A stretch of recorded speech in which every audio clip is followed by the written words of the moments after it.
Wacky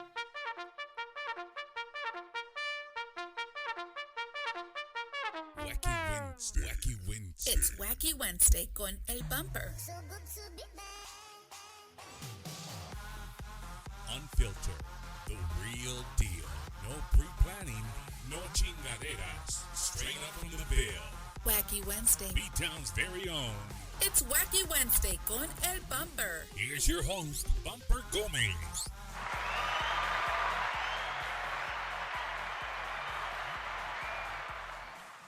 Welcome, everybody, to another edition of Bumper's Wacky Wednesday. Thank you guys for joining us. If it's your first time viewing Wacky Wednesday, welcome. I do this every Wednesday at 7:30 p.m. and we talk about anything and everything. I think this week has been it's been pretty mellow for me. I've been looking forward to this show. And talking with my guests and getting her ready, because I think she's usually the one doing the interviewing, so now she's getting interviewed, so that always sparks up a little bit of nerves. But to break the ice, this week, last Friday at midnight, Netflix let out the series Selena, and I've been getting so mad, dude. I've been getting so mad at the comments on Facebook and stuff, just because they're ruthless. People are freaking ruthless, and so with people being ruthless, it really bothers me, because our people, when I say our raza, what I tell my buddy yesterday, I said we are. This is a time where our music, our culture is number one in America on Netflix. It's number one in America and South America. It's number one across, most of a Netflix world, and not just the United States. And here we are critiquing the hell out of it, and mostly coming from our own people. So it just gets under my skin. But so far I dig it. So far I really like we watched, I think me and my wife binge watched it all in one day. And so I dug it. Like it just got into a little more than the movie. And J-Lo played a beautiful Selena, perfect Selena, but at the same time it ruined it in a way, because I think that there's a lot of young people that if you showed them a real picture of Selena, they would be like, who in the hell is that? But if you show them J-Lo, they're like, oh, that's Selena, just because of the movie. So, well, again, if you're joining us for the first time, if you're joining us on behalf of my guest, Miss Natasha Gonzales, also known as Norteno 210, welcome to the show, and I hope you enjoy it. So tonight, my guest is again Natasha Gonzales. She's also known as Norteno 210. And I met her in the most weirdest places, man. Literally, we met in the weirdest places. So every year for the Marine Corps birthday, me and all my friends that are Marines, we always meet at the oldest post in Texas, VFW Post 76 down in downtown San Antonio. And we went for the Marine Corps birthday, and we noticed these two ladies walking around with the camera and a microphone. And I'm like, yo, what? The news is here? Like, dude, Ken's 5? Somebody's here? Like, what the heck's really going on? And as we were walking around, I saw you interviewing. And so my buddy's like, hey, bro, go get interviewed. So I went up and you interviewed me. And then I was like, hey, you have a show or something? She's like, yeah, I do this. I said, cool. Well, I have one too. Maybe we can collaborate and do something. And that little conversation led to now you're sitting here in the Wacky Wednesday studio doing a Wacky Wednesday live show with me. But so Natasha, welcome to the show. Thank you for having me. I'm glad you made it. Where are you from? Before I say where you're from, I want to get this out of the way, because I know I'm gonna have a lot of friends hit me up and they're gonna be like, yo, what's going on with the name? Because they know I'm big into Tejano music, Right. and I love Norteño music. And people who know me, they know that. So the minute I saw your mask and it said Norteño 210, I said, well, shit, dude. She must play in a band. Like, maybe there's a group that I don't know here out of San Antonio. But it's not, right? No. So where's Norteño? Before we get into who you are, let's get that nickname out of the way. Where's Norteño, or not nickname, your name? Right. Where does that come from? Okay, so I am part of a collaborative. We cover different sides of San Antonio. Mm-hmm. And so we have two people on the south side, one on the west side, and then me on the north side. So it kind of happened in a funny way that I became Norteño. But basically, one of my friends that covers the south side said, well, the north side's really far. And I said, well, there's a ton of businesses on the north side. Give them some love. You know what I mean? Yeah. And he's like, well, I don't know. I said, well, I'll do it. And so we were having some adult beverages at the time. And so, like, a few days later, he's like, hey, were you serious? I said, yeah. He said, cool, well, whatever, you're in. Come up with a logo, come up with a name, we'll talk tomorrow. And I was like, what? He's like, yeah, start your Instagram and all that, Facebook. So I was like, well, crap, like, what do I name myself? So I was like, well, if I'm going to cover the north side of San Antonio. Norteño 210. That's literally how it happened. So your friends on the south side, are they Sureño 210? No, so there's Guest Southside, and then there's the Carpenter's Apprentice, and then there's Vadios of Values, and he's on the west side. Wow. So you guys all put your stuff together for our show, right? So we have our separate shows, but we all have the same concept, which is interviewing local people, but on mostly our side of town. Got you. So if somebody's to invite you to do a restaurant on the south side of town, is that a no-no, or do you have to call the south side representative and be like, hey, I'm going to be in your neck of the woods? No. Is that how that works? No, I'll do it because I've been invited. I got invited to Jaime's place, which is on the west side. And so we just kind of did it together. That's cool. Yeah. That's cool. So you heard Natasha talk about small businesses, and I think that's what really drew me to want to do a show, because I've been noticing lately, and I like to keep stuff relevant to what's going on in the world. And I just noticed that, in Texas, I've seen videos being posted, and small business owners are hurting right now. They're hurting because of COVID. They're hurting, just across the board. Bars are going to close. Yeah. You know what I mean? Here in San Antonio, if you're not serving food, bars are going to shut down. My wife was telling me this morning, and I was like, man, wow. But then I saw on the news that if you put in for an application to serve food, they'll let you stay open as you're trying to work on serving food. So I think food trucks are going to be in high demand. So if you own a food truck in San Antonio, hey, you need to start reaching out to people who own a bar that don't serve food, because if you can connect with them, you guys can both stay open and get in business. But I think it's helpful because they can stay open, because I've seen interviews with other bar owners, and they're like, you know what, if we shut down one more time, we're done. And they can't serve food. So I think it not only helps the food trucks, but it helps these bar owners. Right, it helps both. You kill. What does it say? You kill two birds with one stone. So small businesses, and that's the Norteño 210 kind of thing. You're going out to small businesses and you're doing these short clip interviews and then putting it on social media. Just on social media. Yeah. So what I do is a little bit different. So I go and I take photos of whatever it is that they're doing, their products or photos, videos, whatever it is. Then I typically do what they do. And I do that because I want people to not take other people's trades for granted, right? So I went to a barber shop and they let me edge up a guy. It is not easy. Just heads up. Yo. So hold on. When you say they let you edge up a guy, did the guy volunteer, or they were like, hey, dude, we're gonna let this girl edge you up? Yeah, basically. Well, okay, so it was the barber shop, the owner's brother. Mm-hmm. And I was like, I am so sorry because I'm about to jack this up. She's like, it's okay, I'll fix it. And I was so nervous. But like my friends own a tattoo place. Mm-hmm. And so they let me tattoo, like, it was fake skin, but still, just to hold it. It's so hard. And it's heavy, right? Yeah. So, I mean, I do, and I've gone to restaurants where I'm in the kitchen, I'm cooking like chilaquiles or whatever.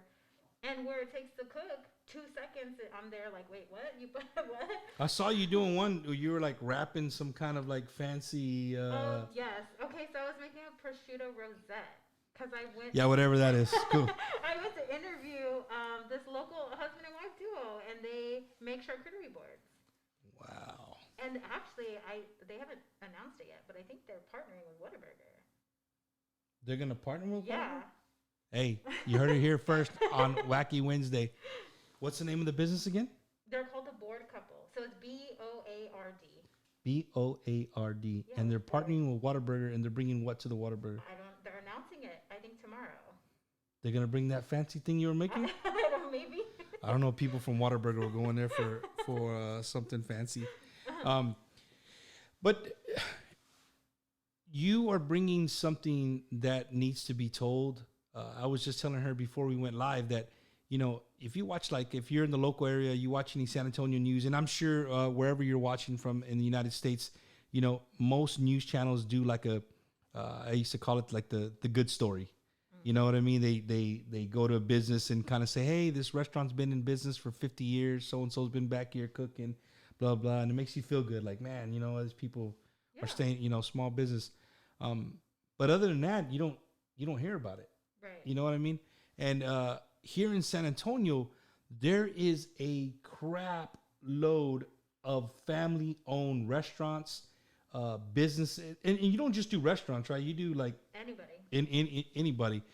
So if you're in the north side of San Antonio, and so what are the boundaries, man? So they know. So I can go anywhere. So if you're like downtown, north side, east side, or just anywhere in the city, and you would like to be highlighted or showcased, if you're a struggling business or struggling artist, like, we want to know about it. That's what I'm talking about. So you're helping people out, and in the world that we're living in, they need it. Every little bit counts. Seriously, yeah. So again, being that it's relevant to what's going on in the world today, I noticed just last night, we took my son out he turned 25, so we took him out for dinner with all his friends, and we got a sandwich from this place through my son played soccer. Mm-hmm. And so they were like, hey, we're going to grab food from this place. If you guys want to place your order, it's for the party. We'll pick it up and bring it to you. We looked and like, hey, man, just get us some sandwiches or whatever, right? And I don't know if you've ever been there, but the place is called Guillermo's. I don't think so. It's on McCullough downtown. Man, and this is a plug for Guillermo's in McCullough. If you're in San Antonio, man, and you are just looking for something Italian, they're mostly Italian food, but they do have Tex-Mex food and whatnot. They have great, dude. Their buffalo wings were on point. Oh yeah. So again, if you go to Guillermo's, they had good drinks. My wife and shout out to Angie. Happy birthday, Miss Angie. Her friend Angie. They had some drinks and they looked like they tasted good. I don't know. I didn't have any. But it was pretty interesting, man. My buddy just wrote, he goes, man, poor young lady. She has a mask on and you just look, I'm looking weird. You know why? Because I'm wearing a dress shirt. That's why. I'm more of a t-shirt guy. Thanks, Mario. I put you on blast. You texted in. So we went, and I was like, it made me think about, tonight's show and saying, how you're going out promoting these businesses. And it's good. It's good to go somewhere and spend your hard-earned money and know that you're helping a family versus going to McDonald's, Burger King or whatever, these chain restaurants where they're gonna survive. Oh yeah. They're gonna survive. Right. So that's what I try to touch on with my interviews is who they are. And I think people appreciate the authenticity and, my perspective, if I was seeing something like, oh, wow, that guy has kids, or I just interviewed somebody that owns a brewery. He has twins on the way. I'm going to go support him and drink beer at the same time. You know what I mean? Like, so is it more for the beer or more for support? No, both. which is both. Equal opportunity. So that's not So you're on Wacky Wednesday, like I told you, right? And that's a big portion. Of, we're gonna get into more details about that. But for the viewers, we want to get to know who you are, Okay. right? Again, I met you at the Marine Corps birthday celebration where you did an interview with me, and you were like, "Hey, my husband's a Marine, and I know how you guys are.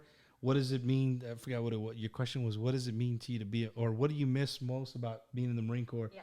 And when I watched the video that you made with everybody, I would say 90% of us answered the exact same. It was the camaraderie, Yeah. and you miss your fellow Marines. So Yeah. that was cool. It was kind of beautiful. Yeah, yeah. How are you originally? Where are you originally from? Born and raised San Antonio. Born and raised in San Antonio. Yep. I've moved away, but I always come home. So when you say moved away, where's moved away to? Okay, so I went to A&M in Corpus Mm-hmm. for a little bit, and then I moved to Guam. And Guam. Yeah, for a couple years, and now I'm back home. That's crazy. That's crazy. I think you being from here, people can really connect to that because sometimes when you're an outsider, it's kind of they don't really connect. So you're born and raised here in San Antonio. What was your high school? Did you? Oh man. Oh, you know that was coming. You always Yeah, I went to Lee High School. to Lee High School. Yeah. The Rebels. Yep. Well, now I don't know what they are now. Dude, so your high school just led into a political comment here. No, they changed the name, right? Yeah. So it was Robert E. Lee High School, Yeah. and now it's just Lee High School. It's legacy of educational excellence or something. Legacy, I think I don't and know. I bet you the initials are still Lee. It is. It's Lee. I can't. That's crazy. So you're born again. You're here from San Antonio. You are more than just somebody interviewing the restaurants, and that's kind of what I want to get to the viewers. And I didn't know this until I started doing a little research for the show, and I noticed that she was a registered nurse. Mm-hmm. And I thought to myself, a registered nurse. She's interviewing people in restaurants and small business owners, and I don't see her wearing scrubs or any of that. And as I was, what do they call trolling? Going through your stuff. I saw that you were in an article here in San Antonio, and you were one of the first nurses to get to somewhere very to ground, what we would consider ground zero, right? You were one of the first persons to get to ground zero. You left San Antonio and your perfectly good family, safe family, and you took yourself and you went and put yourself into New York City, right dead smack in the middle of COVID. Yeah. So when I saw that article, I was like, whoa, there's way more to this story than just her doing interviews. So I want to talk about that. Yeah. You know, I really want to talk. I've been wanting to get a nurse on here who deals with this day in and day out, so people get a real sense. Because if you don't really know anybody in the medical field, or you don't, if you're one of those people like, you don't really pay attention, what do you really know about this? You know what I mean? It's scary. I think as Americans, we're becoming where we're not immune to it, but we're ready to man, I'm ready to hear with wearing the mask. I'm ready to hear of being at home. And I get that. I understand that. But what in your right mind made you leave your husband and your family and get up and go to New York? Okay, so it's something that I felt like I just needed to do. If you've ever had that, I mean, you joined the Marines, right? So you have that feeling and that sense of there's more. I can do more. I've been a nurse for almost 8 years, and I actually had a friend of mine send me information about the company. And I was like, no, there's no way I'm not going. I can't leave my kids. Never been away from my kids longer than 2 days. Can't leave my husband, because it was for 3 weeks. And so I went to sleep that night and woke up and was like, I just had this pit in my stomach. And I was like, no, And I told my husband we had coffee outside in our gazebo, and I was like, I gotta go. And he said, I know. He's like, whatever you gotta So, do. let's go back to that conversation. Yeah. You sat there with a cup of coffee and you Yeah. looked at your husband and said, "Look, man, I'm leaving you here with the kids, Yeah. and I'm about to go put myself into danger." Mm-hmm.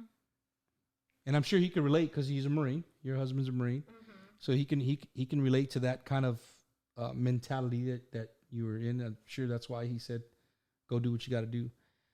Yeah. But I'm putting myself as a like I don't know if I could do that. If my wife told me that, I don't know how I would feel. Yeah. At the end of the day, I'm sure if my wife that was her what she did for a living, and that's what she was gonna go do, she's gonna go do it because my wife's gonna do what she's gonna do. Right. But I think I would have had really mixed feelings. Like one, like hell yeah, that's my wife, like gonna go help people. But at the same time, like whoa, that's my wife. I don't want to put her in danger. Right. You know what I'm saying? Yeah. But for him to say, yeah, go ahead. Had you ever been to New York? Not as an adult, no. I went when I was like 12, and it was brief because I was staying with family in Connecticut. So, no. Wow. So let's talk about that. You join up with a company, like a traveling nurse kind of deal. Yeah. And they tell you what hospital you're gonna go to and all that before, or you kind of just show up and like, hey, you're a nurse, boom, you're going here. Well, you go in there. Okay, so the process is really similar to like a lottery system. They say lines are open, call. And you have hundreds, thousands of nurses calling at the same time. I had 4 phones in front of me. And I'm religious, so I did pray about it ahead of time. And I said, God, if it's your will, let it be done. And there was nurses talking about, I've been trying for days. I've been trying for a week. I've called 5,000 times. I can't get in. And I ended up joining up with a few other girls. And we basically said, whoever gets in, call the rest. So it was like a phone tree, right? 20 minutes into calling, they're like, I got in. And so I started talking to them. I was the second person to talk to the operator. And she's like, all right. She's like, it was Friday afternoon. She said, book your ticket. Can you be here Sunday or Monday? That quick. So they pay for the ticket. You got to pay for the ticket. So actually United, because we were COVID response Free. volunteers, yeah, they got us. Shout out to United Airlines Huge for doing that. Yes. That's pretty awesome. Yeah. So you left the safety of your home and you show up into a huge big city, and New York is in the news every single day for COVID, right? I think they have some of the strictest rules. My daughter's actually in New York. She's in upstate New York, not in New York City. But they're very strict. I think the whole state is very, very strict. My mom is up there right now. She should have been coming in tonight, but bad weather. I think she's coming tomorrow, I believe.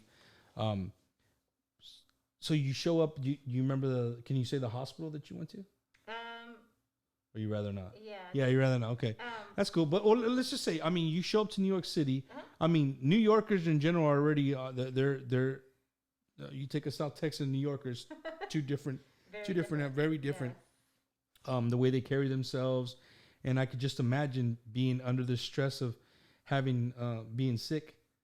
They want to hear the right answers, and I could just imagine how they talk, because they already talk they're pretty vocal and pretty loud. Definitely. So you show up to this hospital, and what was it like? Were you thinking that you were going to show up and it was going to be like this mass casualty, people in the hallway and hanging off the rooftops and stuff? Was it like that? Well, okay, so I didn't know what to expect. And I got there Monday because Sunday was Easter. Mm-hmm. And so I kind of told the company, worst case, if I don't come back, I want to at least spend Easter with my kids. And so got there Monday morning, and they said, okay, sign in. What's your specialty? Just know this is not a typical setting. This is like a wild, wild west. You do what you can. You do your best, but your best is not going to be your best. So whatever you're used to doing is not going to be possible because it's a crisis. So it was hard. It was really hard. I cried a lot the first week. Did you go with friends that you knew? Did you go with people? No. So you don't know anybody? I didn't know anybody, no.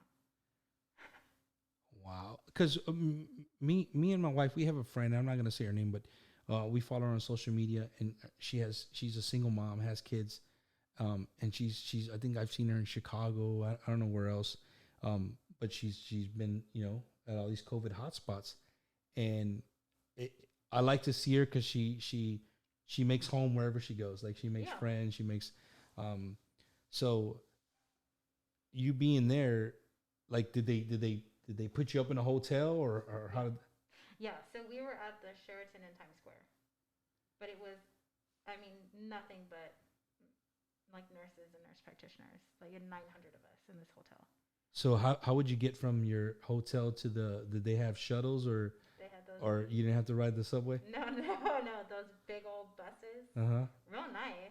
Like the limo, like the big, like the where NBA and NFL people go to those kind of buses. Wow, they're really taking care of you guys. Oh yeah, and they would shuttle us from Manhattan to where we were. So. Wow, and so being there, did you ever just go somewhere and sit down and be like, dude, what am I doing here? Oh yeah. I think one day specifically I was like, I don't think I can do this. And I went to the charge nurse there at the facility, and she just looked at me and she was like, go get a cup of coffee and come back. I said, okay, because she just knew. She probably could just see. I mean, she probably gets 5-10 people a day that's coming to him doing that. Terrible. So I went downstairs, and I remember, this is gonna sound crazy, but I like cried into like my cup of coffee because I was like, what am I doing the right thing? I knew that I had a purpose by going. So. And going, and I'm speaking because I'm a military guy, right? Yeah. When you left, did you know? So you said you wanted to be home for Easter, but you were gonna go back after Easter. No, so I just wanted to I wanted to spend Easter with my family. Oh, and then you left. So when you left, did they tell you a time that you were gonna get to come back? So they said 3 weeks, 21 days, and I was like, well, 21 days isn't too bad, right? Yeah. But I ended up staying for 75, so I extended. Wow. And you didn't come home for those 75 days. Right. Shout out to your husband. Yeah. For holding down the fort. He deserves the world. Dude, my wife's been like on retreats and stuff, and my kids are older, but like with our baby, sometimes like, you really take for granted all the little things that moms do. It's the little things. I mean, you can get them somewhere, but it's the getting him up, making sure he's bathed, making sure he brushes his teeth, making he's got his socks are matching, like all those little things you take for granted, and you don't really notice until it's your turn up to bat. Look, and it's he cooked, he cleaned, and he never complained for 3 months that I was gone. That's awesome, man. That's amazing. Yeah, that's so again. Shout out to your husband. Out. Hey, Devil Dog, shout out, man. Yes. That's Love you. that's awesome. And so you spent 75 days in New York. Was the city shut down in this? Was it like eerie shut down? Like Times Square was empty. So it was like just because I've been to New York and I went again when I about your age. My parents got together with a little bit of money and I went with the school, like a school trip, like during spring break. We went to New York and all I can remember is that it was cold, gray, and gloomy. I don't think I ever saw the sun come out the whole time that I was there. It's probably just that time of year, Yeah. But I mean, those buildings were huge. And as I gotten older and I've had, Marines from New York and stuff, and like, hey, how you spot somebody from out of town in New York, right? They're looking up or they're looking around, right? People in New York move with a purpose. So I could just imagine if it's shut down, how eerie that is. Right. It was eerie, but in a beautiful way, because everybody listened. They knew that was the best thing to do, and if they didn't, they still listened. So everybody was inside. Like I remember the first day I was there, we walked to Times Square, nobody there, and the Good Morning America show. Mm-hmm. We were just standing there, and we were like waving at Michael Strahan. He was like, "Hey," and then they like panned on us because we were in scrubs. Y'all are supposed to be inside, and there's the nurses waving in the background. No, look, we had just landed, but we were like in scrubs. We hadn't worked yet, and we just wanted to see. Just check it out. Yeah. I hear you.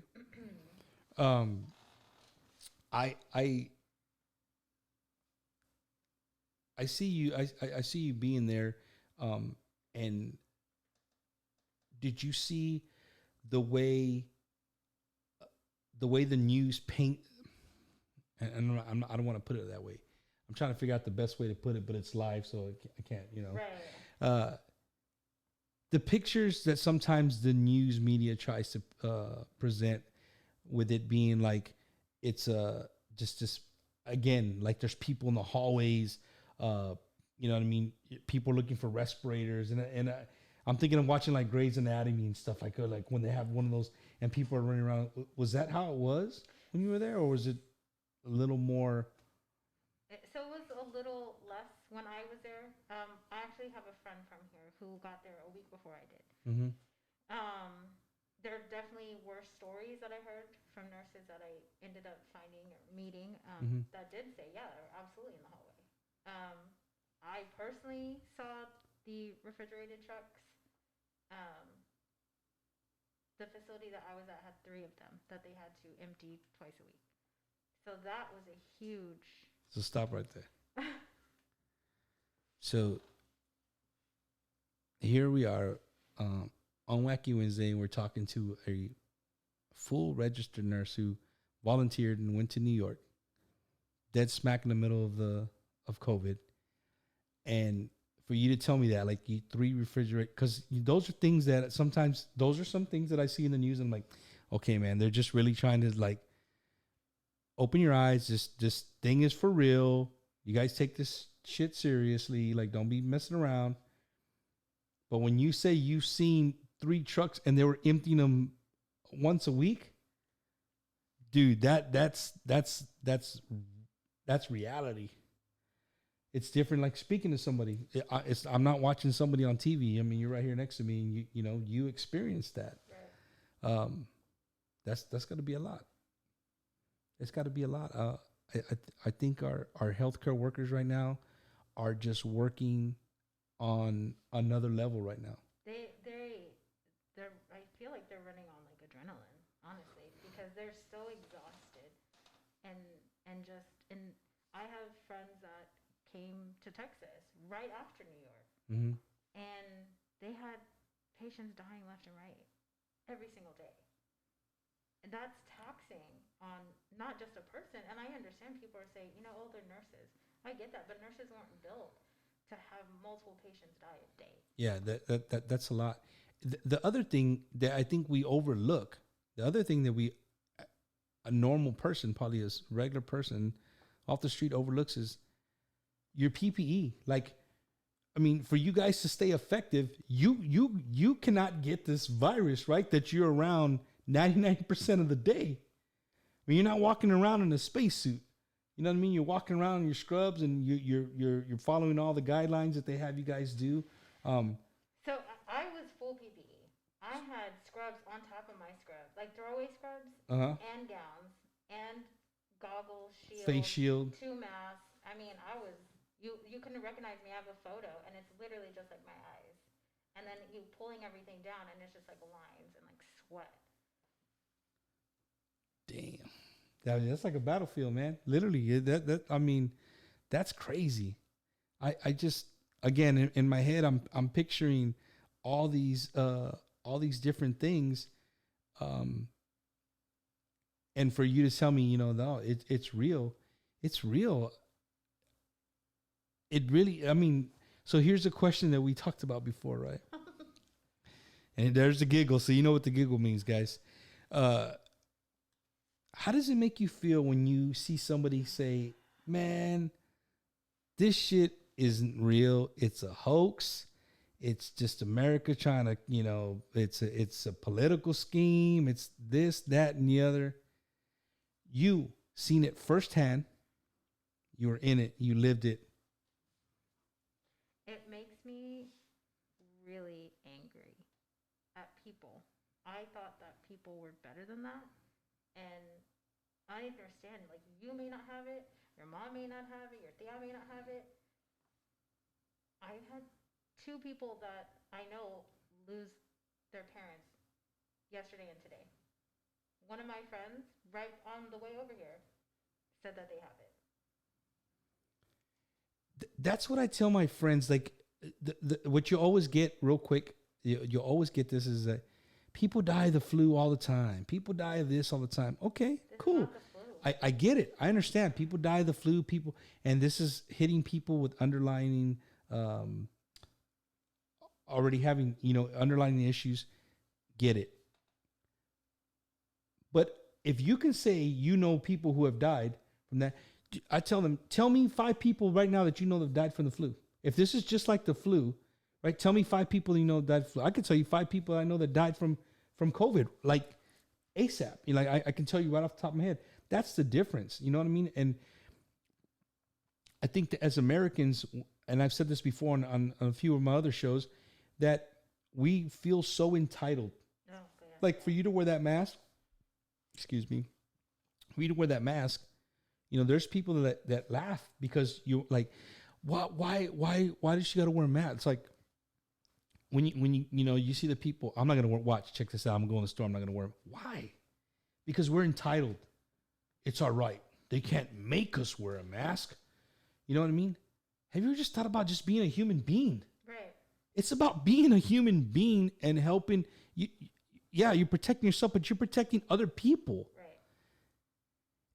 Right. And I hate to hear the story. It irks me to hear the stories of and the news eats this up all the time. Here was so and so talking about the mask. You shouldn't wear a mask, and the COVID isn't real. Blah blah blah, and he dies. My thing is I'm gonna be safe, and I'm gonna do what I need to do. My kids all wear their masks. I don't make them. They do that because they want to do it. Even my 3-year-old says, "Mommy, where's our mask?" I mean, yeah, it doesn't bother her, no, and they can play in it. They can run around. So if my kids can do that. You can walk into Walmart for 5 minutes and wear it. You know what I mean? But man, there's just some people just it's my right. Okay, man, nobody's taking your right. Yeah, no, but you know what I'm saying? You can still walk into Walmart, dude. It's not, we're telling you can't go into Walmart, but if you're going to walk in there, you got to put on a mask. Right. And it's just I think people just do it just out of coraje, you know what that is? Just out of spite, out of just, I'm not going to do it because I'm not going to do it. Right. That's it. Because we're Americans. It's our right. They can't make us do this and do that. But, it is what it is. But I just thought that you being a registered nurse, being in Ground Zero, and seeing that firsthand, you're my first person. I'm telling you, I've been wanting to have a nurse and just talk about just this alone, right? An easy show talking about this, and just the fact that you're a nurse and you're on here. So I said, man, well, let me pick at her about this. So when you came home, did you want to do that here in San Antonio, or you're like, hey, my 75 days, I'm hanging up the scrubs for a little bit? So I think I was just so ready to continue. I was in Dallas and waiting for I was in a layover, right? Mm-hmm. And I was with somebody from the company, and this person said, hey, it's kind of getting bad in the valley. And he said, can you change your flight right now and come to the valley? And for a second, I was like, absolutely. And I texted my husband. I was like, you know what? I can't do that to him. I texted him, and I called him, and he's like, babe, I love you, but I think I'm done. And I said, okay, I have to respect that. You've done a lot of time with the kids. Yeah. And he had not done a single thing outside of the house in that amount of time. Getting groceries delivered and everything. Yeah, you go. What is it? You drive yourself cuckoo, what is it? Cuckoo's nest or whatever. I don't know, something like that. Here's let's put this up here, right here. So, this beautiful lady here is watching all the way from Australia. Oh, hello. And so she put, unfortunately, Americans are known worldwide for being that way with many things. Oh, man. Well, Claire, thank you for being the outside source tonight and letting us know how the rest of the world is seeing us right now. I've been to Australia. It's beautiful. Have you? Yeah. Oh yeah, Claire. We can do. I'm waiting to do her show, but she's very shy. We'll see. We'll get her on one day. Shout out to my mom in New York watching. Hey mom, we'll see you tomorrow maybe. So So the Valley got canceled, right? You stayed. You said Yeah. I'm gonna come home and I think out of like, it's a marriage. You've been married a long time. yeah. Out of respect for my husband and, not seeing the kids for so long was hard. And so, I said, okay, I'll go back home. I'll quarantine. I'll see you guys. And then I'll probably head back out. So And it was FaceTime every day. yeah, it was about 10, 15 minutes of FaceTime. Man, and how old are your kids? 3, 8, and 12. And they just turned 8 and 12. So they were, Oh, yeah. Mr. Albert, I'm gonna give you another high five, bro. If she would have said like 10, No. 13, and 15, and said you could get by, but Yeah. she said 3. Yeah, 3. So that's pretty good, man. So shout out to your husband. So you come back and would you no more nursing? So I'm working on my doctorate. I actually got accepted while I was in New York. So I signed my paperwork and everything while I was in New York. And yeah, so that's what I'm doing. So we posted a pic here of her first day of doctor school. My husband made that. He's the sweetest. That's awesome. Yeah. So you're going to be your doctor's degree, but it's not for to be a PA or what? So an NP. So it'll be my doctorate degree, but I'll be a nurse practitioner. Okay. And, Okay. I actually switched my specialty, and so I will be a psychiatric and mental health nurse practitioner. We need them. I hear you. Just you that word just makes the hair on the back of my neck stand up. Yeah. You're also a small business owner. Yep. And owning a small business, again, as we were talking before we went into your nursing part, I think that what really drove you to do to support small businesses right now, because you were affected as a small business owner? Is that one of your motivations to do what you're doing now? I mean, it's a motivation, but I've always tried to support local. Got you. Since I was like a teenager. So let's talk about that business. Okay. And we have people watching now, but eventually over the days, and I put this on YouTube, people can watch whenever they want. But here in San Antonio, we have something called Fiesta every single year. The city of San Antonio literally shuts down for about 2.5 to almost 3 weeks. It's really like 3 weeks, because people do the pre-party to the pre-party because, hey, the fiesta's coming, right? So if you've never been here, you don't know what it is. It's an easy way to put it. It is a Mexican Mardi Gras, is what it is. There you go. And every night there's something else going on different parts of the city. They support different venues, and there are thousands of people that come out for the parades. There's different parades throughout those weeks. A night parade, with all the lights and stuff. But one of I was new to this, because when we retired from the Marine Corps and we came here to San Antonio, I never, being from South Texas, I'm from Beeville, I never came to San Antonio for Fiesta. I didn't even know. No, I didn't even know it existed. Right, I didn't even know what it was. But when me and my wife went to first, I said, "Man, these people are killing each other for these damn medals." Yeah. And it was like any restaurant we went to, any business we went to, like, "Hey, would you like to buy a medal?" And I'm like, "Buy a medal, bro? What kind of medal are you?" So as I started to look at them, I like, me and my wife were like, "Oh," and then I started seeing like people with these slashes with. I said, "Man, are these Boy Scouts, Girl Scouts? What the hell's going on, right?" But these people, they're really into medals. There's a history behind them. I mean, the value of some are way higher than the other. So how did you get into,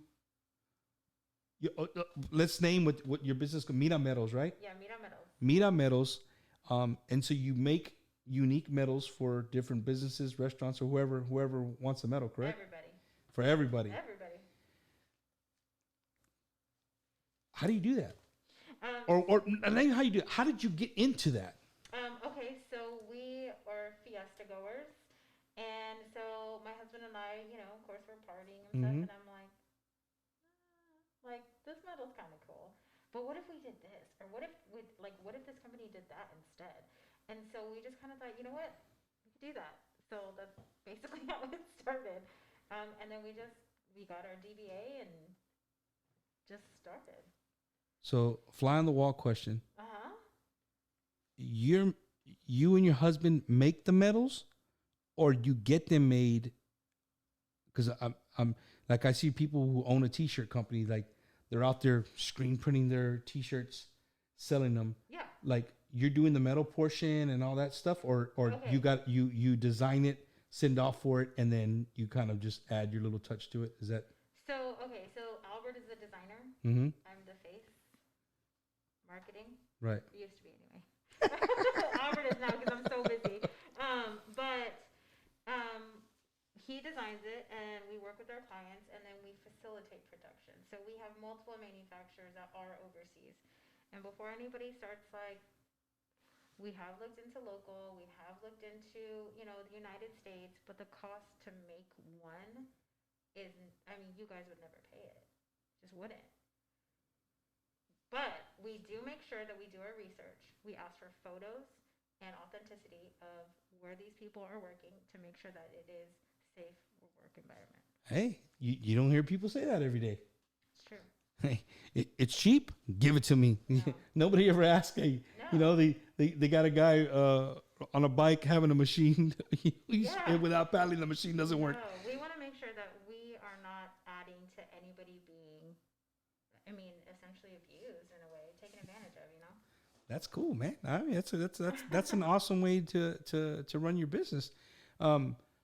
So with that being said, how many years have you guys been manufacturing these metals? Oh man, I think we're going on 4 years. 4 years. I think so. Yeah, we've made hundreds. I can't even tell you how many. So here we go, guys. So this year, because of COVID, Fiesta was supposed to hit right in the beginning of COVID. And so one thing I know Fiesta's coming is when they have the Tejano Music Festival, right? That's only a few weeks before. Yep. Well, we get family that comes. They're friends, but we call them family. Yeah. They come from Florida every year, and they come stay with us, and that's something we look forward to doing every year together. Nice. And we're out there Thursday, Friday, Saturday, and Sunday because we love Tejano music. Well, they came, and I was like, "Yo, I think they're gonna cancel it." They're like, "No, they're not gonna cancel." I said, "Man, I think they're gonna cancel it." Yeah. So we went out Thursday night, and under the bridge, people were partying, and without a care in the world. And sure enough, next day, Yep. they're like, "Hey, no more large crowds." Yep. The Tejano music. I'm having a brain fart. What it's called? It's an explosion, right? Yeah. Explosion is where they actually charge to go, but the Tejano Music Award fanfare. Right, the fanfare, that's always free. So now they were not stuck here with us, but they were here, so we had to find other things to do, and people were still pushing the envelope, you know what I mean? But then they did the complete shutdown. So I said, man, they're gonna cancel Fiesta. But we were in hopes. Like I think the city was like, maybe they get a hold of this, and, it goes away, just magically disappears, but it didn't. So, And no chicken on a stick. No, you know what I mean? The city of San Antonio was hurt. right. So I will tell you, we had a huge event that we have planned. We planned like a year in advance for that Saturday. And it's called Medals and Margaritas. We've had it since we started. And what we gear it towards is local nonprofits. Because for a lot of them, these Fiesta medals are their annual fundraiser. And so we try to help them out. We had musical acts. We had free margaritas. We had a tequila company. I had volunteers, shirts made. I had 65 plus vendors. I think 1,500 to 2,000 people RSVP'd. And right the next morning, my husband woke me up and he's like, "Babe, we got to make a decision." And I was like, "You make it. I'm going back to bed." No, I was like, "Oh my God." So, and 3 of them were food vendors. I think 3 to 5 of them were food vendors who had already purchased Their food, man. Yes, dude. And so I felt so bad. And thank God everybody was understanding.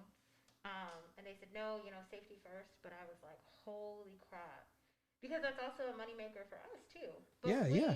we give back a portion of our proceeds to a local nonprofit every year. So now we can't help us or the nonprofit. So that was the first gut check for you guys, like Oh, canceling that. hard. Well, so it's going to happen. It's going to happen this March, though. Assuming everything's okay. Right. If it's not, then So for my viewers watching outside the San Antonio area, so then the city of San Antonio says, hey, we're canceling Fiesta, but check this out. We're open to the idea of doing it in November. It's like, man, you know what? It'll be nice and cool. It's nice. You know, the evenings are nice in November down here in South Texas. Yeah, cool. So it started creeping, September, October, and things weren't getting better. I told my wife, I said, man, I don't think Festa's coming.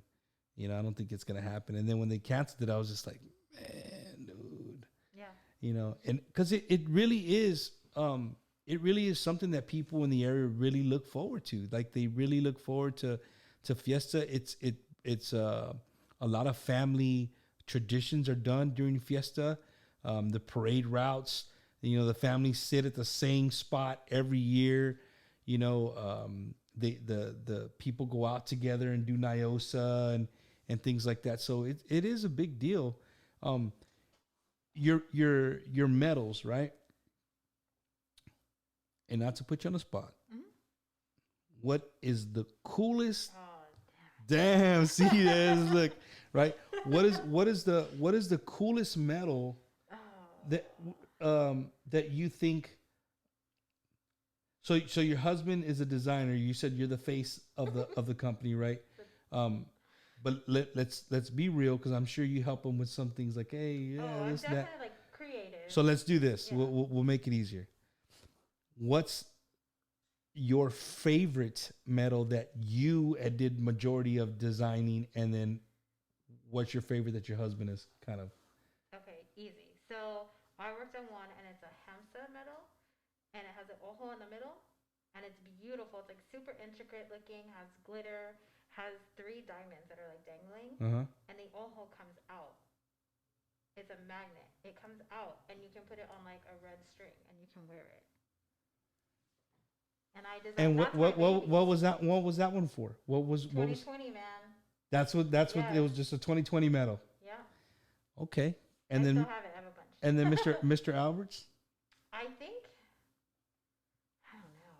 I think his is the military medal that we made for 2020. It was a cross, and it had every branch On the cross? and it said "God bless our troops." Oh man. So we've sold out of that one quick. So people were still buying medals regardless that even if Fiesta really wasn't. Oh yeah, there's happening? some ride or dies. They're like, oh no, I need all the medals. And here's my thing: all the ones that are 2020 at this point, I feel are collectibles. Yeah, because it didn't happen. Right, it's a Fiesta that didn't happen, and this is the 3rd time in history that Fiesta has been canceled. The other 2 times were World War I and World War II. And fun fact, do you know how much money comes in to the city from Fiesta? How much? $325 million to our economy. $325 million Yep. for some Porta Johns on the side of the street. Chicken on a stick. Overflowing with I know. chicken on a stick with a piece of or with a jalapeno on top. Yes. That's a The local gorditas. favorite. Yeah, the gorditas. Some people only eat tripas during Fiesta. They won't eat them from nowhere else. They eat them there. Mm-hmm. But you said something like the food vendors and stuff. I'm sure people they have to stock up. You know what I mean? And then for them to just get canceled the last minute, that's gotta suck, man. It still hurts me. I still feel bad. So you, for the future now, for the medals, what if there's a small business, if you own a small business, right? If you own a small business and you want to have medals when people come through the door, I'm like, hey, would you like, make some money or whatever? Where would they go to order a medal, or to even speak to you about even getting a medal developed? Yeah. Okay. So they can call us to our business cell phone, and it's either going to be me or my husband that are going to pick up. It's literally just us two. We don't have any employees. Unless you hear my kids running around, and then I'll say those are my employees. And so, yeah, it's just us two. We like to keep it personal. We like to keep the customer service, like, top-notch. We communicate through the entire process, and I know that some of the bigger companies, which God bless them, they're busy for a reason, but we are small enough to where we can say, hey, like... It's very personal. It is, and we like that. We don't want to lose that. So then we go through the design process, and we had one client that I think we went back and forth like 100 and something times for them to perfect it, because it's not up to us, it's up to them. There's a nice comment there. It says we also do challenge coins, Yes. runners medals, and pins. I was getting to it. So to all my friends out there, if you're doing a 5K, if you're doing any kind of runs, anything like that, do support small businesses. Reach out to our friends here, Norteno 210, to Miras Metals, and call them and get with them and design your medal, man. I think around, dude, if you could get into belt buckles, no hombre, you get a rodeo, you take over. You guys take over the trophy, all the trophies around South Texas. So you guys do the medals. What is the biggest client that you've had for a medal where you're like, whoa, we're going to do one for these people? It's between IKEA and Luby's. Time out. So you did one for IKEA? We did the first medal for IKEA and Luby's. Their first medal. That's freaking amazing. That's awesome. Yeah. I mean, those are huge companies. Yeah. IKEA? I mean, it's right. You can throw a baseball and hit it right here from where we live at, right? Yeah. But that's crazy. I thought you were going to tell me, like, I don't know, Tommy's Tacos or something. You know what I mean? No, shout out to my local businesses. We've also done Ram Herrera's medals and Ruben Ramos the past 3 years. Dude, that's awesome.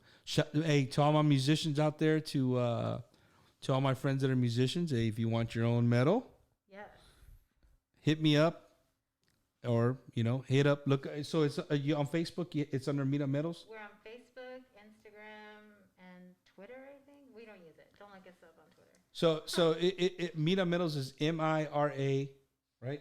And then Medals. And it's LLC, but you'll find us. Man, that's freaking amazing, dude. That's awesome.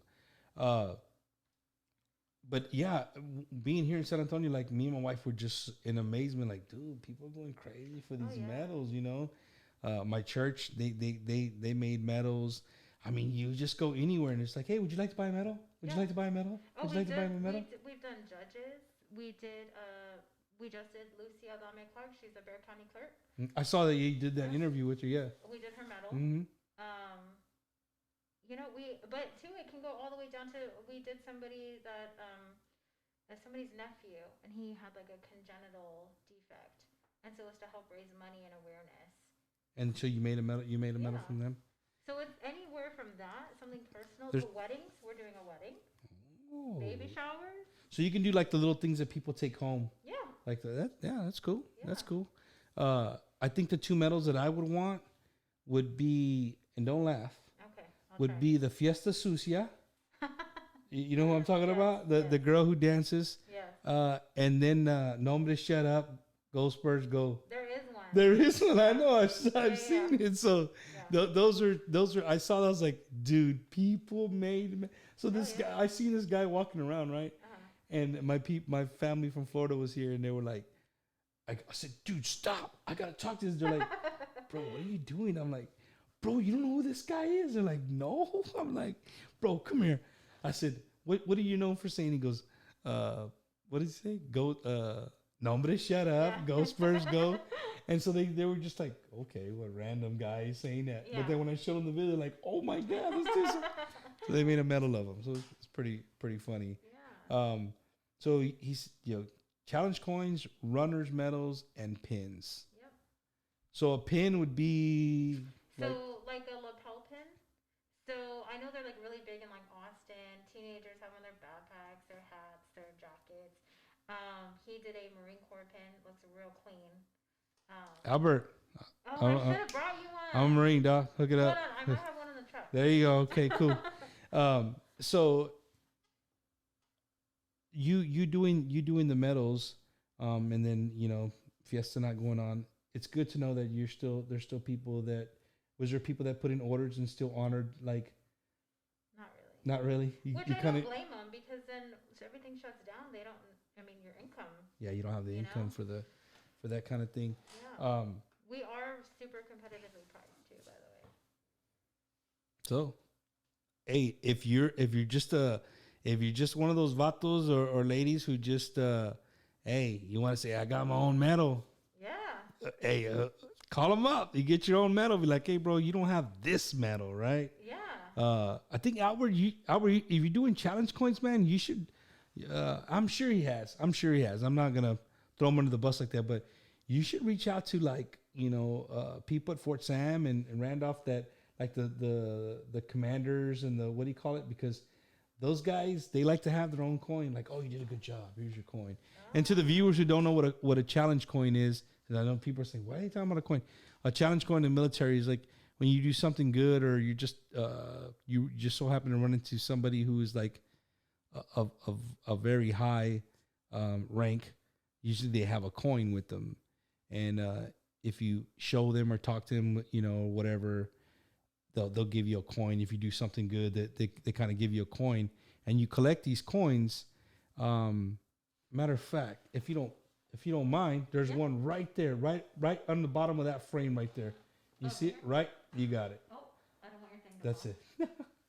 So here's a challenge coin. This is from I think this one's from 1-1. Yeah, so this is from 1st Battalion, 1st Marines, a coin. So again, I'm just kind of explaining the challenge coin thing. So they make these coins and you go around and the story is if you put the coin down at a bar and me and you're going to go up to get a beer and I say, Natasha, and you don't have a coin, guess who's buying the beer? Me. Right? But if you do have a coin and I have a coin, now we're going to go by seniority.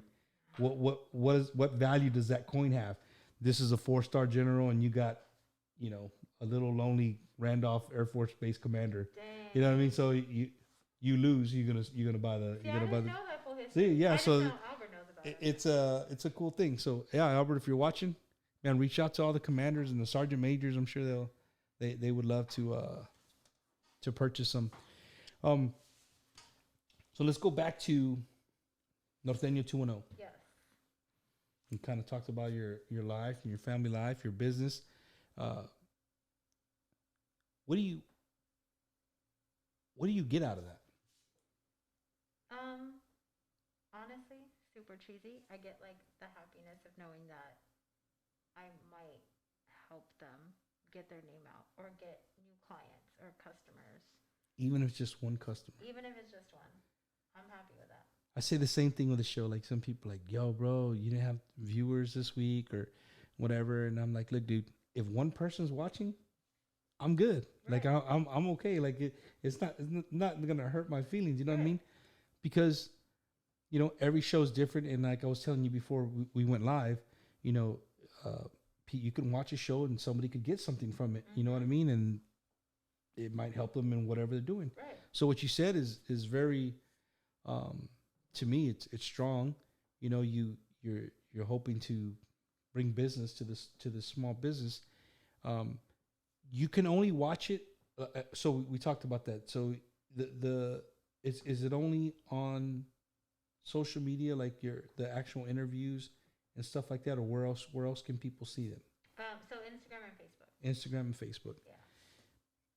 And you know what, Natasha, I really think that people underestimate the power of social media. Oh, for sure.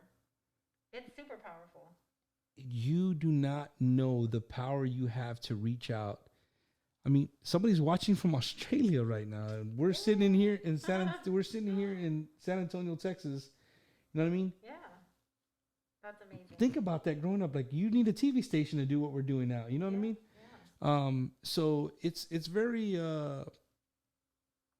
it's very powerful, and I think using social media for what it's for, that's a perfect reason to use social media, because you're out reaching people who wouldn't, do it. Right. And small businesses that have been around for a little while, you'll notice there'll be kind of not elderly people, but older people, and they're not about that. You know what I mean? They're really not. You talk to them and they're like, man, you know what? I'm not into book face. I'm not into that Snapchatty, any of those things. So, but the minute you show them, and like, just give me 5 minutes. Let me show you what this could do. Like, whoa, you're right. Because you never know, something can go viral. I mean, and when we say viral, I mean, just look at the guy Dogface 420 from. Oh my God. From, you know what I mean? The guy's made commercial, paid for his house cash. The guy took a skateboard out of his truck because it broke and rode it to work. Made a video, and the guy's making. He's gonna be famous forever. Yeah. So social media is that powerful. The fact that you're going out and you're reaching out to these people, and letting giving them another outlet, because I got friends in the TV business and the radio business, and I'll be the first one to tell you, it's not cheap. It's not cheap to buy airtime for a commercial, for anything like that. So I think shows like Wacky Wednesday, if you have a small business and you want to support it, hey, reach out to me, man. I have no issues putting your business out there. I've said this before, like, if you got a cap, you got a T-shirt, send them, dude. Send them. Hit me up. I'll send you my address, and I'll wear them. Like, I'd rather wear that, and people see, what the hell is he wearing? Something trucking. You never know. If you get one person, it's worth it, right? You get one customer, one thing like that. So since you've started your 2-1 the Norteno 210, and you're starting to interview these people, what are some of the top? I wouldn't say top, like being the best. That's not what I mean. What I mean is that really touched you, where you kind of maybe went back in your vehicle and like, whoa, man, that was pretty strong. Oh man, I mean, I'm not putting you on the spot. I've done like 100, so I'm trying to like not remember, because I remember everybody, but I'm trying to think of like a situation. I don't know. I mean, I think for me, I honestly can't pinpoint right now. Off the top of my head, I'm probably going to kick myself later. Yeah. But I think just seeing where some of these people started and where they are now and how hard that they've pushed themselves because they're doing what they love. Quit their jobs. Quit their mainstream businesses. To put everything into whatever that business is. Their 401k, their sleep, their life, their love, all of it. I mean, I have a friend that moved here from Vietnam. She's had a restaurant for almost 20 years at the same place. She is the chef. She is the busser. She's everything. She's all of it when she needs to be, right? But she's predominantly the chef. And I showed her social media. And, I try to tell her, like, the importance of it. Like, people need to know who you are. She is a single woman in her 50s who looks like she's like 25, which love you but don't appreciate, right? and she's an amazing person, and it just to know how hard she works and all the things she's been through, and that's because I know one business owner personally that well. You know what I mean? Yeah. I mean, I have friends that they own Serial Killer Sweets. They put out a post the other day that they may not make it much longer. Serial Killer Sweets. Yes. Right. I have it. It's funny you say that, and I don't think he watches, but I got a little primito, a little cousin in my hometown in Beeville.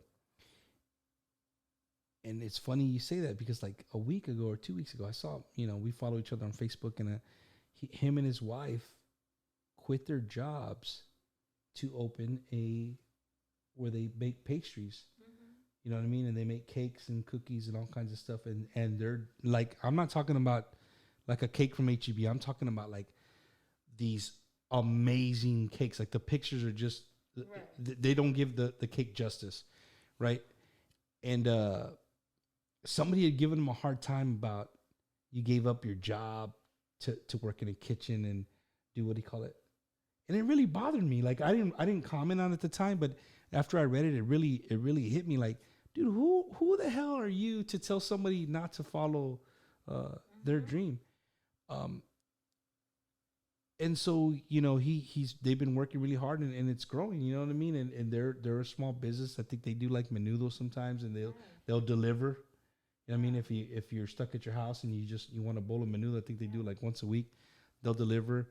Man, and it's making me mad that I can't remember it because I'd like to give them a shout out to the company. So, hey, if any of my family's watching and y'all know what Jose and his wife's sweet company is, comment below so I can give them a little shout out. Oh, that reminds me. Sarah's Barbacoa. They're over by UTSA, kind of. Dazabala. The CEO is 17. The grandma makes the tortillas, and she has a special menudo recipe in the barbacoa. And they make it. They live like on the south side, and they come to the north side because they didn't see. I'm gonna do another timeout. Yeah. The CEO of what is it, Sarah's Barbacoa. Sarah's Barbacoa in San Antonio is 17 years old. That is like, I was like, it blew my mind.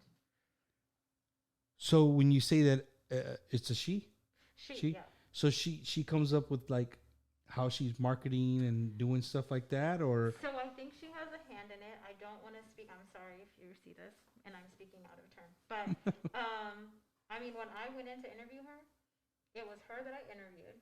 The dad's there, the tia's there, like the sister's there, and they're all behind. They're helping her, but they're pushing her and raising her to be up here as she grows. And to me, I was like, what? and they only have one restaurant right now. Mm-hmm. Man, that's crazy. Isn't that insane? That's amazing. That's amazing. I mean, I think people need to do that more. Like that family's backing up that person. Maybe she came to the dinner table and was like, you know what, let's open. You know, Abuelita, you can make the tortillas. Dad, you can do the carne. You know, I'll get the commercials. We'll do this, do that. And they were like, well, hold up. Maybe we can do it. Yeah. That's a Selena story right there. Oh, it's awesome. Like, she's gonna do amazing things. So that's Sarah's Barbacoa on On Dazabala. Dezavala near UTSA.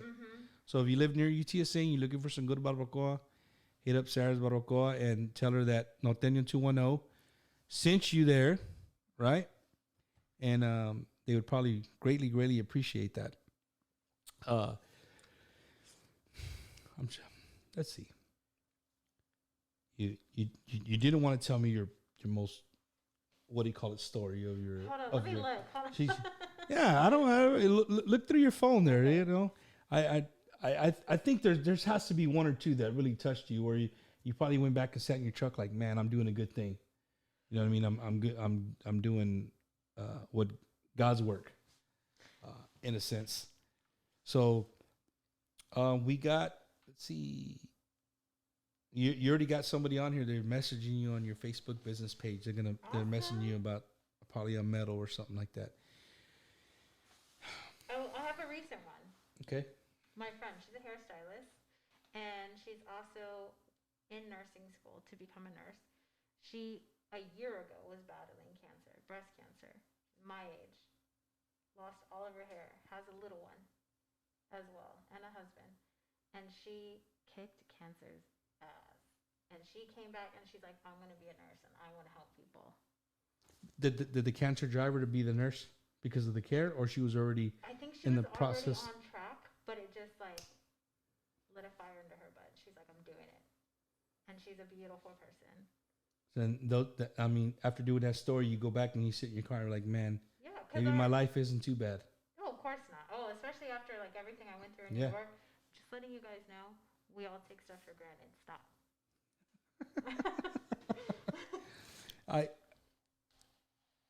You say that, and we both kind of giggle at, but I think we do. Like in life, we really take a lot of things for granted. I got it. You got it? I got it. All right. What is it? All right. It's my 54th episode. If you guys go back, it was my final episode in New York because I was still doing episodes in New York. You were reaching out to businesses in New York? No. So I was interviewing nurses, respiratory therapists, people that Oh, were injured. about them and them being there. Right. Okay, This is got who you. they are. Like vlog in there. Right. Okay, got you. I posted every single day while I was there. So my 54th episode, final episode in New York, and it was a compilation of people, of New Yorkers that started in the facility. I mean, they were literally there from day one. I mean, it hit them. They were in it. They lived through it before anybody got there. They were the ones that really saw it. Some of them got sick. One of them passed away. One of their friends passed away at the facility. And their family members got sick. They have family members that passed away. And so I told them, I asked all of them, how has COVID changed your life? And I asked, I want to say 10 different people. And different backgrounds, different jobs at the facility. And that, I was like, wow. Like, people think, or people tell me, which I appreciate, but it's different for me when people are like, oh my God, you're like a hero or whatever. I don't see it that way. It makes me like, Yeah, no, I got you. But they lived it. We went and helped them. Yeah, we volunteered, but they saw the whole evolution of everything from beginning into. They don't get to leave. I got to come home. That was their job. That was where that's where they worked at. That's where they, man. That's, I mean, I can just imagine, like, going home. Like, you see it in the movies. When I say movies, like, my wife and my kids are a real big Grey's Anatomy fan, and I like watching them. Some of them are very, very interesting to me. You know how one rolls into another. But they show sometimes when they just had that stressful day, and they get to go back to their home and just kind of unwind and just be like, man, some cry. And I don't think that we give our nurses and doctors, and not just because of COVID, I want to make that clear, not just because of COVID. I think COVID has really highlighted the work that they've been doing, the work that goes on day in and day out that we take for granted. We do. We take for granted with attitude. We literally take it for granted. We're supposed to go to the hospital and we're going to get treated right, whatever the case may be. But now with COVID, I picture you guys, and the only way I can relate to it is a Marine coming from a patrol all day in the hot sun with all kinds of stuff on, and they finally get a little place to sit down and take it all off, take a deep breath, and take in everything that they might have done that day, that they might have been through. Maybe they've seen their buddy get put in a bag. All these things, you can relate to it. Yeah, you're not getting shot at, but you're seeing people die. You're seeing people getting carted away where they're going to end up in some refrigeration truck, right? These are things, and here's a scary part. All right, here's a scary part that I don't think we've talked about. This is going to scar you guys for a long time. This is going to create a PTSD as veterans come over from wars. This is another version of PTSD. Absolutely. We get to get out in 4 years and we go do something else, or 8 years, or 12 years, or 16 years, or 20 years, or whatever, the military. These dudes, this is your job. Like, this is your livelihood. Yeah, you could quit and go do something else. I get that, but most people aren't going to spend all that money for a school and they're going to go do something else. I mean, just most. Yeah. If you're a registered nurse, you make pretty decent money. So, I think, and it's funny that, not funny, but it's interesting that you touch on that, because at one point in New York, someone said to me, we're in the trenches. And I just being a military wife, I was like, oh, like, are we? And they said, don't downplay it. Don't. No, we're not being shot at, but our lives are still at risk every day. Every day. We're still seeing stuff that we might not come back from, or we're having really difficult days that may take some time to process, I'm trying to put myself in your guys' shoes. I think something that would be the me going to the same people every day, checking on them, and if they're able to talk, you build up a small little relationship in a sense. Then you go home and rest, and you come back in, and you're looking for your patient. And you see that the patient's no longer on the board. That's gotta hurt. Like that's gotta be like, what do you mean? What do you mean, Mr. Johnson's not there no more? I just talked to him yesterday. He passed away overnight. I mean, did you have any situations like that? So I've had that in my nursing career. I still talk to one of the family members. I won't say any names or anything, but yeah, it was very sudden, very I guess traumatic for the family, and so.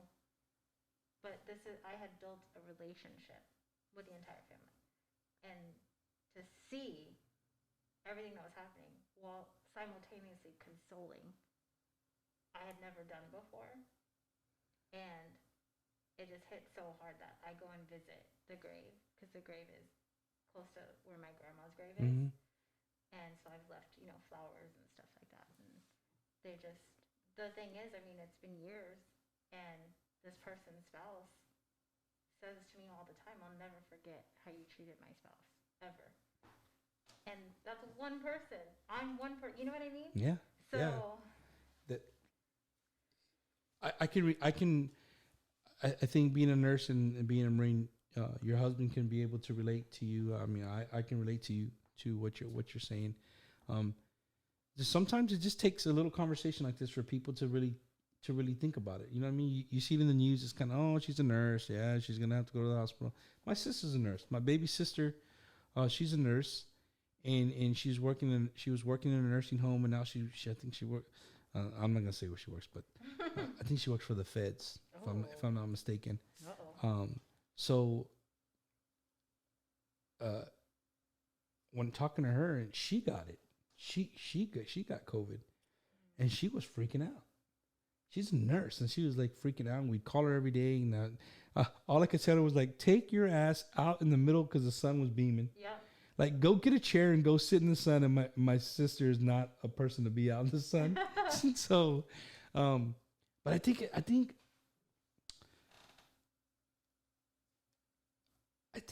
your mind really has a lot to do with with COVID. I had it months back. Did you? Right. And so I was waiting for the like, oh shit, I can't breathe.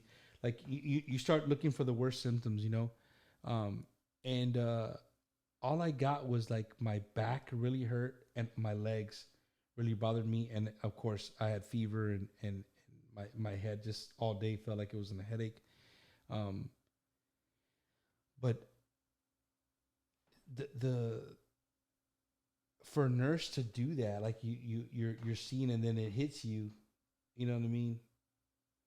You see all the damage that is done, so it's got to mess with your head. Like, oh God, please don't let this happen, don't let that happen. And I was astonished that I did not get it. And 75 days of being around that's you must have been really peepeed up. Coughed on, spit on.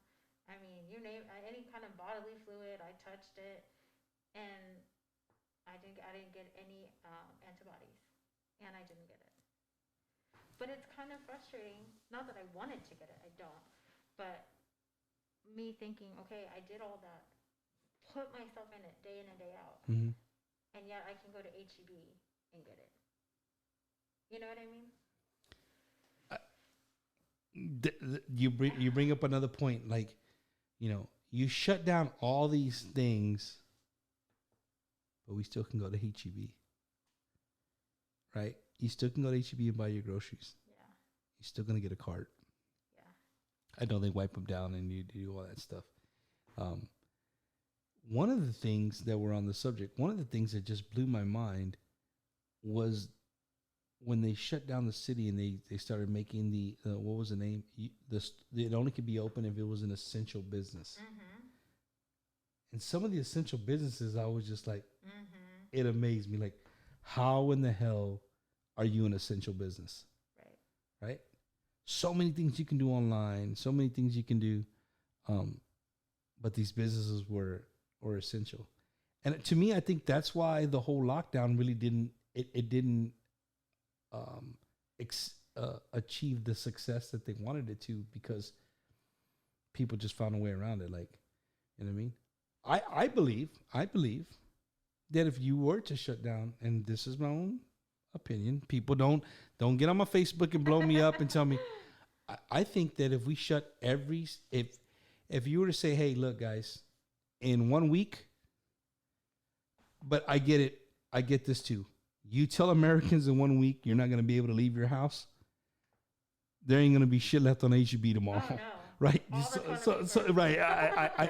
I know that. Like, but if we were to just be able to find a way to shut down everything for 3 weeks, I think we could really kill the movement of the virus. I think what scares me in seeing the non-compliance is the holidays. People are just, you know what? It doesn't matter if I get it. I want to see my mom. I want to see my dad. I understand that. I totally understand it. I'm not knocking anybody. Don't come on my Facebook. Our culture is the worst. Right.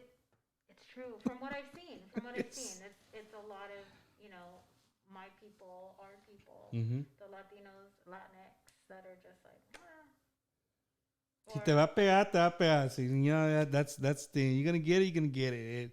It is what it is. But it really hurts me, man, when I see like on the news they show like the nursing homes or like where elderly people live, and they hadn't seen their grandkids or whatever, and they make these. Have you seen when they make those boards they put their gloves and they can actually hug their grandkid even though they're on the other side of the screen? They make these clear boards, and the kids walk up, right? So and they could put their hands inside these gloves that are made into the wall, and they can actually touch. They got the rubber. They're coated, but they just get that hug, or you know what I mean. Or you see the little viejito sitting at the window, talking through the window, talking to his wife that's in a nursing home. Those things really touch home. Like they really make it. Yeah. But I've seen people too. On the other hand, I saw it on like TikTok, where somebody or a small family. Did you say you don't like TikTok? No, I didn't say that. I like TikTok. Okay. I probably shouldn't, but I do. But they like what's it called? When you drink, if it's a football game and you're drinking out, like in the parking lot, like tailgating. They were tailgating like a birth because nobody could go up there. And so they're like outside the window and they're like drinking and they have their chairs and like they're waving. Yeah. I've seen people do that, and I think that's cool. But humanity. Oh, let me ask you this, since you're a nurse. Do you ever think, as America, we're gonna get back to the way we used to live? The without the mask, being able to go wherever you want. Do you think that normal is gone forever? I don't know about forever, but I know at least the next couple of years. Since when all this started, before I even went, I was like, this is gonna be around for like a good minute. If you've never traveled the world, if you go to the Far East, I've been in Korea, Japan. A lot of those places, the people wear masks way before COVID. Oh yeah. It's part of who they are. Yep. And if you stop and ask them why they wear a mask, it's not for them to get. This is where people are like, oh, because they don't want to get something. No, because in their culture, they're brought up. They're keeping you safe. Right? They're doing it out of respect for you, not to protect themselves. They're doing it to protect you. Right. So that says a lot about their culture and the way they're raised and the way they live their lives. So to them, you can look at Hong Kong, look at where they just got a whole bunch of people. Even Mexico City, even in Mexico City, there's people that because of the smog and stuff, they've kind of walked around and it's become the mask to me has just become part of what we are. I mean, I'm not gonna lie, I like it. Why? Because women like because it's another thing to add, another stylish thing to add. But here's what I hate. I'm still not there yet where like I get out of the vehicle and I'm like, okay, I got my mask. It's always like, yeah, I'm walking my way into the HEB and people are looking at me and then I'm like almost to get my basket. I'm like, oh shit, dude. Got to walk all the way back to the car to get my mask. No, I mean, I have like a mask for every outfit. That's not why I like them though. I like them because of that reason. I feel a little bit safer when somebody is around me and like not saying anything about you, but like if I'm at the store, like cool, you respect me, I respect you. Yeah. We're also gonna keep our distance, and two, like I don't have to do my makeup if I don't want to. Like I could just do like eyeliner, yeah. Hey, Wacky Wednesday, don't. I got her. I got her right now. Check this out. Check this out, guys. So you wear this mask, right? And I'm gonna put you in a situation because I've been in this situation a lot lately, and it drives me freaking insane. Okay. You go into the HEB. Husband texts you, says, "Hey, honey, I need some tomatoes and avocados." So then Natasha goes and she pulls a little clear plastic bag, right? Off the thing, you rip it. How in the hell do you open it? Like that. How long does it take you to I'm quick. man, I can do that, and I'm just like, and people are waiting to get to the avocados, and I'm like, I'm not gonna move. Like, I literally just I'm sitting there playing with the thing. Sometimes I'll play it off, and I'll just go like, you know, where they let the mist on the greens. I'll go touch something that's wet, and then do the plastic so I can stick the things in there. But yeah, man, that's a pain in the butt. This some things like, yeah, I'm used to like licking my fingers and you think about it now like, oh my God. We were gross. Touching avocados and this one's good. Nah, this one's not hard enough. This one. I don't do that. So here's the thing too. With aguacates, you know, avocados, you got to touch them to make sure they're ready. Now, you got to have the eye. There's no more because there's people that are right behind you and they see you grab it and put it back. As soon as you turn around, they're just giving you that evil like mofo. Did you just grab that fucking avocado and you put it back? Oh yeah. You know, sorry. My bad. This one's not ready. I'm gonna put it on top. Don't clean it. Yeah, you know, it's I don't know. It's one of those things that's just kind of annoying. It really is. So here's my thing with gloves too. People think, oh, I'm wearing gloves, I'm being safe. Okay. But then you go and you touch the avocados. And then you go and you touch juice. Then you go and you touch the pastries. It's no purpose. You're literally just moving stuff. Right. So you're the germs from that avocado that this guy was like touching all of them. You're touching, and then you're going to give beer. You're touching all that. You know what I mean? Like. You, what's funny? We're talking about this last weekend, Thanksgiving weekend. I went to Dallas, and I went and spent the weekend with a couple of my own Marines, and one of them came from California, and he does a lot of stuff in. He goes to Tijuana a lot, and he told me, he's like, "Bump, America needs to go to Tijuana, and they need a copy of what these people are doing." I'm like, "What are you talking about, bro?" He said, "Dude, you can go into a bar, you can go into a restaurant. You know, Mexico, every other store is a pharmacy. You can go into the pharmacies. You can go into all these places. They check your temperature. They mist you down. Like, they have this procedure down, and they all do it. You know what I mean?" He goes, and everything's open. Everything is open. And I'm like, I said, "So are they spraying Fabuloso on you or what?" He's like, no. They literally have, like, they I don't know what, you know, some have the fancy misters. Some people, they'll just do a quick spray. You know what I mean? I don't know if it kills everything, but I'm sure it helps. Better than nothing. Yeah, you know, it's better than nothing. But he said, hey, I guess he was really impressed with the system that they had, and that everything was open. You know, people weren't like closed, shut down, and people were eating inside. Yeah. You know, me and my wife just went I don't even know the crab, the boiling crab, not the boiling crab. It's on off of Bandera, down that way. That something crab, like a seafood spot. And it was cool. That was the coolest one I've seen. You go in and they have like, it's almost like a pad on a pedestal, and you walk in and the thing tells you, if you don't have a mask on, it says please put your mask on. Oh dang! It knows that you don't got a mask, and it's taking your temperature. What? And it says, if you please wait for a hostess, whatever. Yeah. And they keep you right there. You know what I mean? I think a lot of restaurants were doing that. Have you walked into any where they were checking the temperatures? And if you, yeah. So you know, my acquaintance of mine owns Sangria on the Berg and Alamo Biscuit Company, and so he's the first one that I've seen that it's like, it looks like when you walk into like a football stadium, like it's like this big cardboard kind of thing, and it has his logo all over it. You push a button and mist comes down and covers you, like, and you walk through it, and then you're good. and then temperature check and you're good. Yeah, I mean, I don't mind it. Nobody minded either.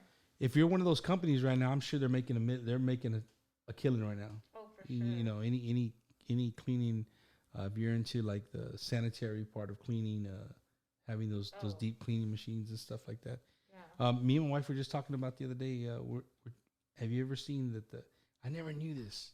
Light kills a lot of the UV, UV light. So my neighbor, he works on AC. He's like, hey, they sell a UV light for your air conditioning unit. Yeah.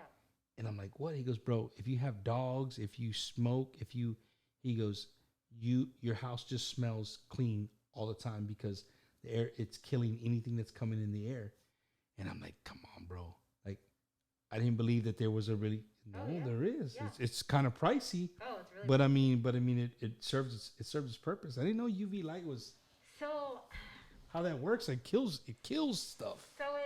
So yes, that does. But that system does but doesn't unless it's like a hospital grade, and only because Albert is an HVAC technician. Oh, okay. And so he was like, I don't know that it's worth it, or you would have to have multiple if you have a large home. Right. And they're not cheap. Yeah, I think the one I looked up was like $600. Oh no, they go up to like I'm sure. I'm sure. Yeah. Well, I think that people have really got to know who Norteno 210 is personally. You know what I mean? I mean, you're out there, you're interviewing, but people don't really know who you are. Right. I'm saying, like, I didn't know you were a nurse until I, went through and saw that you were a nurse. And then I saw the article. I was like, oh my God, she was like in the shit. You were in the trenches. So that's kind of like what I like to do on my shows, is just really speak to people and get to know their story. And like I told you before, sometimes people that I interview, they can be very popular, and then I can interview some of my best friends and just share their story. I think what you're doing for the community of San Antonio is awesome. If more people were like you and doing it, I think small businesses would be put on the map. You need to keep doing what you're doing. You really do, because social media, like me and you both agreed, that it's a powerful tool. And even if it gets one customer, that's one customer that they didn't have before.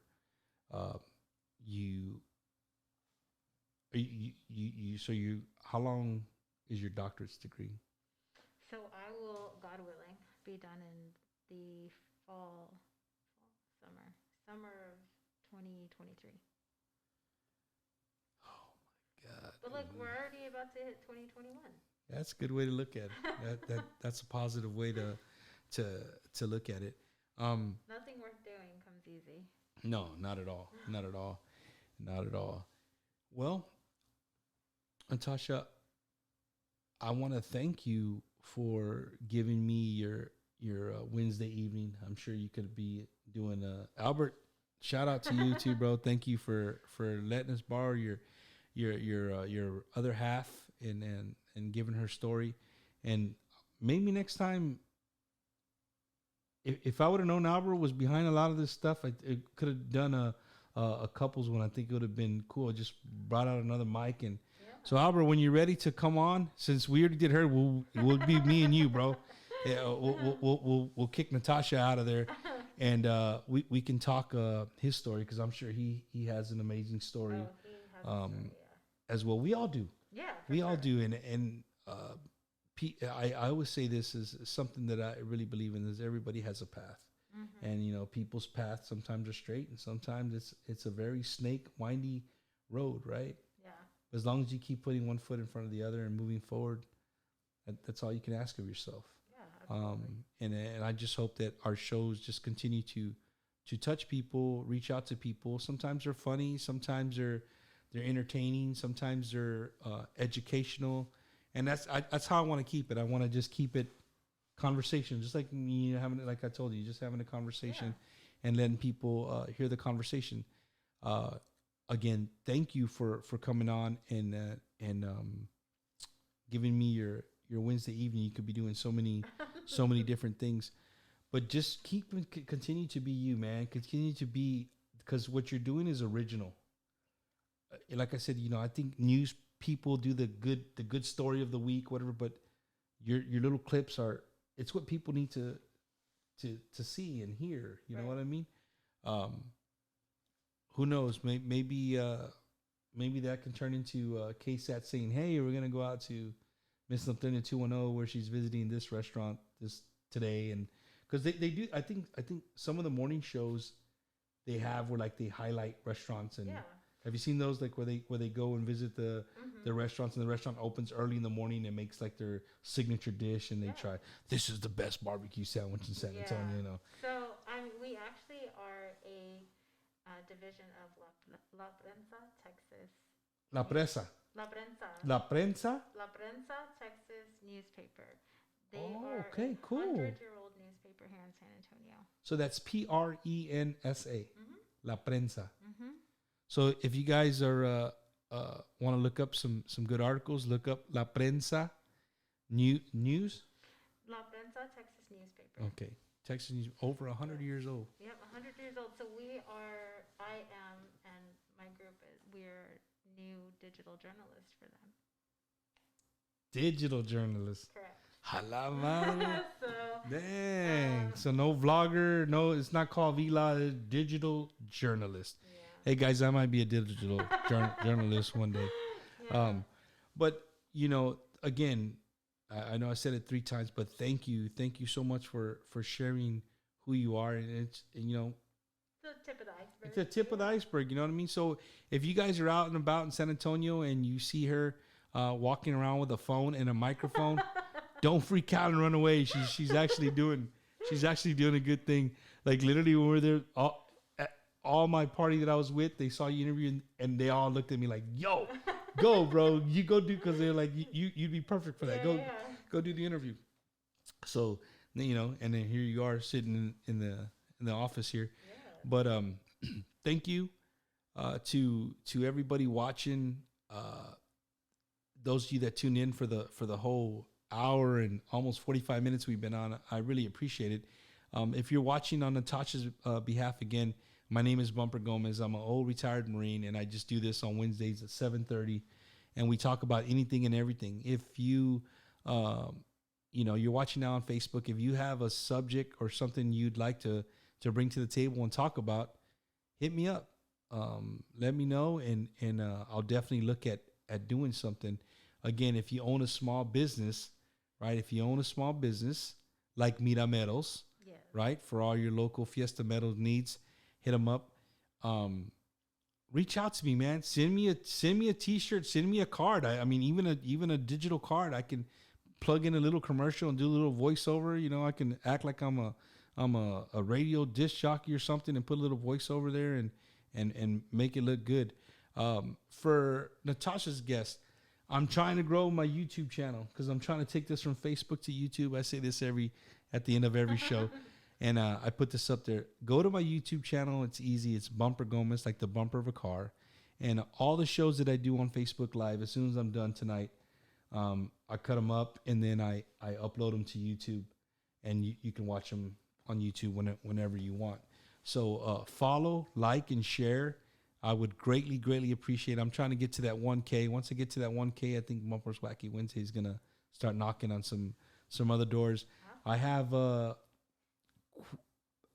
vast group of guests that are coming up, and right now it's just we're falling in that holiday season, so it's kind of hard to get anybody. You know what I mean? Because everybody's going here, going there. But dude, right after the holidays, you're gonna be like, Bumper, what the hell? Where are you getting these people from, right? So it's gonna grow, and I really appreciate you guys. Go to my YouTube channel and subscribe, like, and share. I would greatly, greatly appreciate that. And again, I do this every single Wednesday. We talk about anything and everything. Thank you guys for tuning in to another great episode. Natasha, thank you. Thank you to your husband, Albert, for letting you share some time over here with us. We look forward to watching your clips. Thank you. And keep supporting small businesses. Even if you're not in San Antonio, right? If there is Joe A's hamburger spot or Whataburger, hit up Joe A's every now and then. Yeah. It's just a name I made up. Yeah, well, and like us, Meat on Metals, we service people throughout the entire country. So just not everybody. Right. Okay. So most of the running medals we've done has been for people out of state. Got you. Albert, I just saw that. Thank you very much. What? He just subscribed to my YouTube channel. Oh, yeah, he's quick. Okay, I have one question for you. All right, go ahead. Yeah. Why Bumper? Where did that come from? Oh, man. So Bumper. Bumper, it's people think you bumped into things or stuff like that, and it has absolutely nothing to do with the bumper of a car or bumping. Okay. When my mom brought me home from the hospital, she brought me home to my grandparents' house, and I have a bunch of uncles who were teenagers, young adults, and then I had an uncle who was 2 years older than me. Oh, wow. So he was just starting to learn how to blab and talk. My grandfather, spoke nothing but Spanish. So my uncle, Jude, may he rest in peace, was 2 years older than me, and he would call me Pamper. So he would say, Pamper, Pamper, Pamper, because, I was changing my pamper, right? So my grandfather thought it was funny that his son was saying, he said, Ida, he keeps calling him Pumper, Pumper, Pumper. So then my tios are like, Dad, what are you talking about? He's calling him Pamper. No, he says Pumper, Pumper. So Pumper ended up turning into Bumper. Aww. And believe it or not, it is on my high school diploma. What? If I'll bring it out one day. My high school diploma says Jose A in quotation marks Bumper Gomez. God. And I always thought that was the coolest thing that they did that. But no, if you people who know me, if you say, hey, you know Jose Gomez? I know Jose Gomez from Beeville, Texas. Like, man, I don't know. Okay, cool. But if you say Bumper, some people are like, oh yeah, I know what you're talking about. People always ask me about. I thought you were asking me about my Facebook name. Me and my wife started that Facebook to chat back when I was deployed. Like we didn't use Facebook for Facebook. You know what I mean? So I just made up a name. It was Bumper and Weecha, and we both just shared it just to chat back and forth, and it stuck. So people are like, oh, bro, you share a Facebook? Yeah, I share Facebook, dude. It's not a big deal. Like it doesn't bother. So some people always ask me, where do you get that name is weird. It's Bumper and Weecha. Yeah.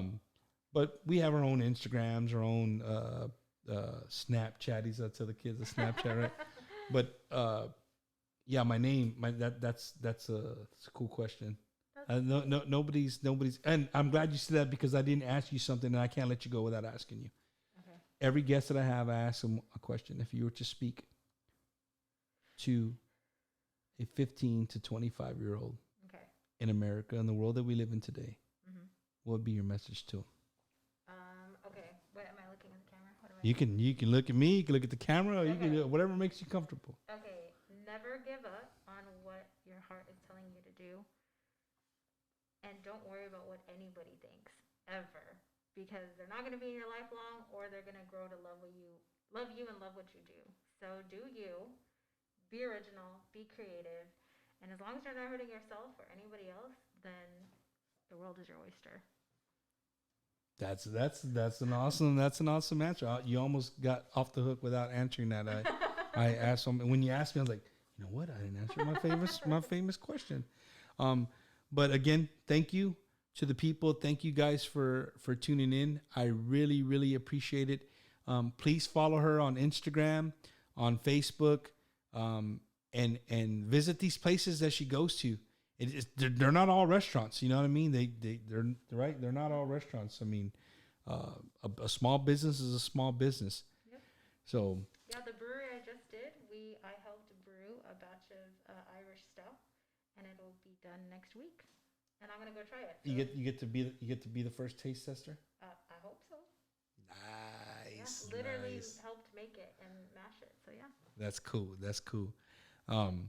So again, folks, thank you guys for tuning in. It's been another great show, another wacky Wednesday. People say, but it's not really wacky, bro. Some weeks it's wacky. So again, guys, thank you guys for tuning in. I appreciate it. I'll see you guys again next Wednesday at 7:30 sharp. And I'll let you know Sunday or Monday who my next guest is going to be. Norteno 210, Natasha, thank you. And we'll see you guys next week. Have a good one.